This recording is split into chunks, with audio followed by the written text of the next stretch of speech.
इस तरह से है कि दो चीज़ें अलग हैं। एक होता है साइकोलॉजिकल इश्यूज, एक होता है साइकेट्रिक डिसऑर्डर, बीमारी। ये दोनों अलग अलग चीज़ें हैं। इश्यूज ये होते हैं कि जब आप कहीं परेशान हो, जिसको कहते हैं स्ट्रेस डिसऑर्डर या स्ट्रेस रिएक्शंस। जब आपकी ज़िंदगी में कोई ऊंच नीच हो जाए तो उसके बाद आपको खफगी या परेशानी स्टार्ट हो, ये बड़ी आरसी होती है। मामला गया, डिप्रेशन गया, परेशानी गई, डिप्रेशन गया। लेकिन एक डिसऑर्डर है जो कि परेशानी हालात से ताल्लुक नहीं रखता।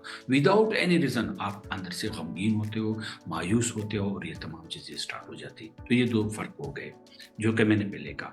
पहले वाली बात जो है ना, जिसको जैसे वो माँ भी इलाज कर सकते हैं, भाई भी इलाज कर सकते हैं, साइकोलॉजिस्ट भी कर सकते हैं, साइकेट्रिस्ट भी कर सकते हैं, मेडिकल प्रैक्टिशनर भी कर सकता है, लेकिन अगर वो बेहतर तरीके से समझे और इशू को पकड़ ले।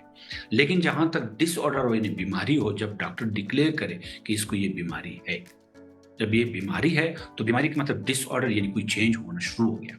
अब जब चेंज होना शुरू हो गया यानी ब्रेन के अंदर, तो देन उसको उस केमिकल या उस चीज से आपको ठीक करना होगा। मैंने पहले कहा कि अगर आप शॉर्ट पीरियड के लिए, अगर वो अर्ली स्टेज जिसको हम कहते हैं माइल्ड में आप इलाज शुरू करें तो 70% चांसेस है कि आपको अल्लाह ताला जो है एक खास पीरियड की दवाई देने के बाद वो हो। दूसरा फिर वही जो कि आप माइल्ड मॉडरेट फॉर्म में लाए तो दिन वो थोड़ा सा मुश्किल हो जाता है। अगर आप स्वेयर फॉर्म में लाए तो दिन आपको, अब मैं यही है कि इनकी वालदा को कौन सा स्टेज है, माइल्ड मॉडरेट या स्वेयर। लेकिन एज को देखते हुए फिर इसके वालदा को देखते हुए तो मैं समझता हूँ कि शायद ये मॉडरेट टू स्वेयर फॉर्म में होगा। तो जब मॉडरेट टू स्वेयर फॉर्म में होगा तो उसके लिए एटलीस्ट 6 मंथ्स रेगुलर इलाज देना होगा। फिर चेक करना होगा कि जी आप दवाई छोड़ दे, अगर वो वापस हमला आया बीमारी का तो 9 मंथ का कोर्स है। देन उसके बाद फिर एक चांस दिया जाता है कि देखा जाए कि ये मरीज ठीक होगा।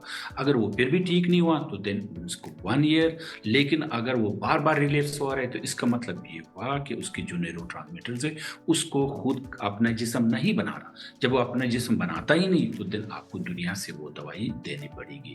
ये जिस तरह से शुगर का मरीज है, अगर आपका जिस्म इंसुलिन नहीं बनाया था तो फिर हम दुनिया से आपको इंसुलिन रेगुलर देते हैं मिनिमम डोज में, जब डॉक्टर समझे कि अभी ये डोज पे एडजस्ट हो गया।